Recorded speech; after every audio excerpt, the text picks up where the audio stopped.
എന്നിട്ട് 2 ദിവസമായില്ലേ, എന്നാ തിരിച്ചു പോകണം. 2 ദിവസമല്ലേ എളിയ ആയോളൂ. ഞാൻ നടക്കട്ടെ അങ്ങോട്ടും ഇങ്ങോട്ടും, കുറച്ച് കൂട്ടുകാരന്മാരെ കാണിട്ട് നമുക്കൊന്ന് കൂടണ്ടേ. വന്നതിന്റെ ഉദ്ദേശം എന്തുവാ? കല്യാണം വല്ലതും നോക്കുന്നുണ്ടാ?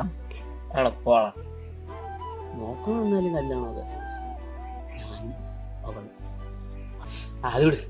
നമ്മുടെ ശബരിയൊക്കെ പോടാ, ഞാൻ വന്ന വീഡിയോ അറിഞ്ഞാണോ? ഞാൻ അവനെ ഒന്ന് വിളിച്ചോട്ടെ ഒരു മിനിറ്റ്. ആ അണ്ണാ, എടാ നിന്റെ ഒരു വിവരം ഇല്ലല്ലോടേ. എവിടാ നീ? ഞാനുണ്ട്. സുഖാണോ നിനക്ക്? സുഖമൊക്കെ തന്നെ, ഇങ്ങനെയൊക്കെ പോകുന്നു. ഓ പിന്നെ എന്തൊരു പരിപാടി നിനക്ക്? ക്ലാസ്സൊക്കെ തന്നെ എന്തിരി രാവിലെ പോകുന്നു. ചെറുക്ക അവൻ ഫോണിനകത്ത് ആർത്ത് സംസാരിച്ചോണ്ടിരിക്കുക. എന്തായാലും ഇറങ്ങി ഇങ്ങോട്ട്. വിളിക്കാം. ശരിടാ, ശരി കാണാം. വേറെ